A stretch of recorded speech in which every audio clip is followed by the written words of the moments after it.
जब हम हवा के बारे में सोचते हैं जो हम सांस लेते हैं तो हमारा ध्यान अक्सर दुनिया के बड़े जंगलों, हमारे ग्रह के हरे फेफड़ों की तरफ चला जाता है। और इसमें कोई शक नहीं कि वे बहुत जरूरी हैं, लेकिन हमें समुद्र को भी देखना चाहिए, क्योंकि समुद्र ही है जो हमें जीने के लिए ज्यादातर ऑक्सीजन देता है। यह एक चौंकाने वाली बात है, लेकिन आप जो हर दूसरी सांस लेते हैं वह सीधे समुद्र से आती है। यह जीवन देने वाली गैस सिर्फ एक बाय प्रोडक्ट नहीं है, यह पानी की ऊपरी परतों में तैरते अनगिनत अरबों छोटे माइक्रोस्कोपिक जीवों के अथक काम का नतीजा है।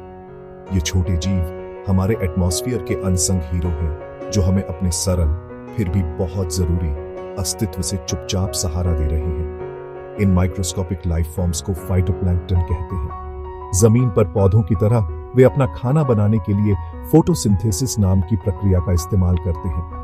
वे सूरज की रोशनी और एटमॉस्फेयर से कार्बन डाइऑक्साइड सोखते हैं और एक चमत्कारी प्राकृतिक जादू से उन्हें एनर्जी में बदल देते हैं। ओशन इंसान के लिए खाने का एक सोर्स रहा है जब से हम सब हैं। दुनिया भर में कोस्टल कम्युनिटीज के लिए समुद्र सिर्फ एक पड़ोसी नहीं है, यह उनका लाडर है, उनके सस्टेनेंस का प्राइमरी सोर्स है।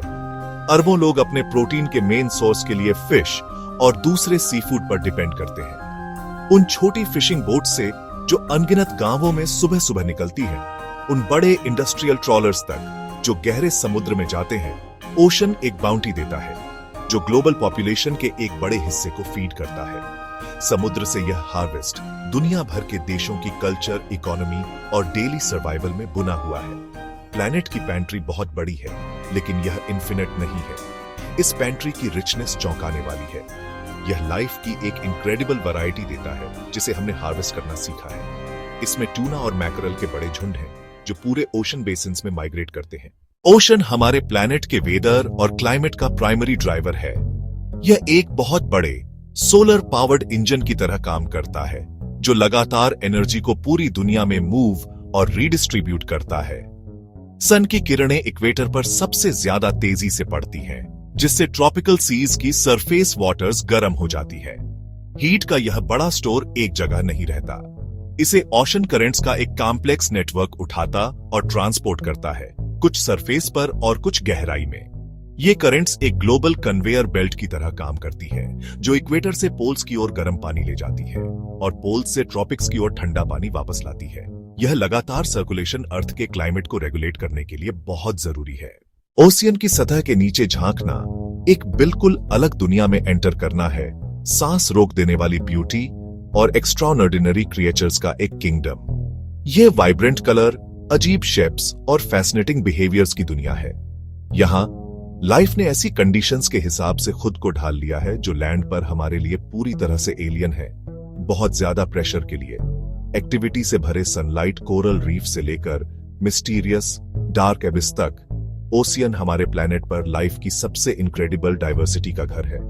हर डाइव, हर सबमर्सिबल जर्नी कुछ नया रिवील करती है।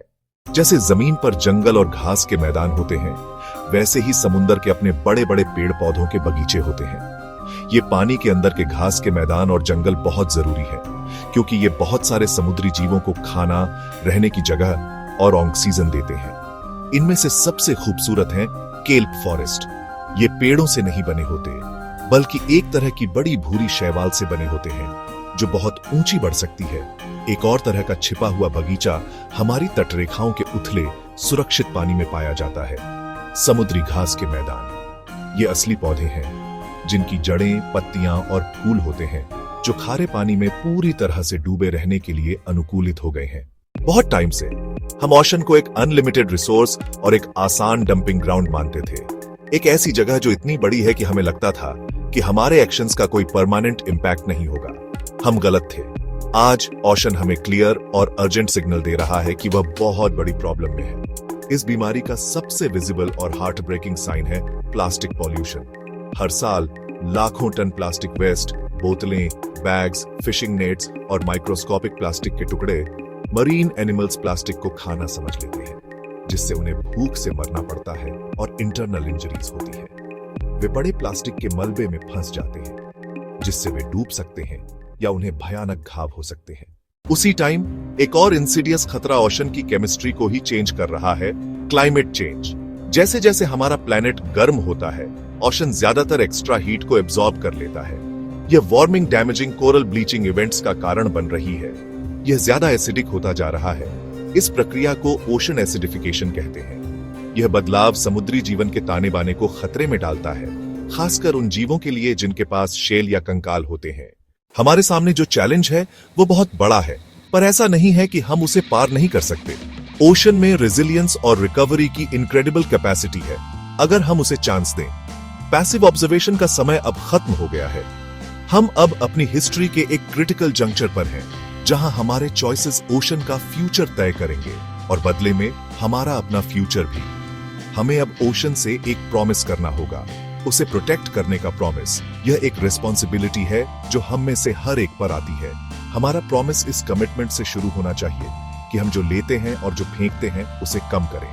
हमें ट्रूली सस्टेनेबल फिशिंग के सिस्टम पर ट्रांजिशन करना होगा और ज्यादा मरीन प्रोटेक्टेड एरियाज बनाने होंगे जहां इकोसिस्टम्स बिना प्रेशर के रिकवर हो सके। हमें फॉसिल फ्यूल से clean, renewable sources of energy की ओर ट्रांजिशन को तेज करना होगा। एक हेल्थी ओशन का मतलब है एक हेल्थी प्लैनेट जिसमें stable climate, clean air, fresh water और अबंडेंट फूड हो। हम सभी ओशन के सिटीजन्स हैं। उसकी हेल्थ हमारी हेल्थ है, उसका फ्यूचर हमारा फ्यूचर है। आइए अब मिलकर काम करें अर्जेंसी और होप के साथ अपने वर्ल्ड के ब्लू हार्ट को हील करने के लिए। हमारे पास नॉलेज है, हमारे पास टूल्स हैं और अब हमें एक्ट करने की कलेक्टिव विल ढूंढनी होगी। ओशन बुला रहा है और हमें जवाब देना होगा।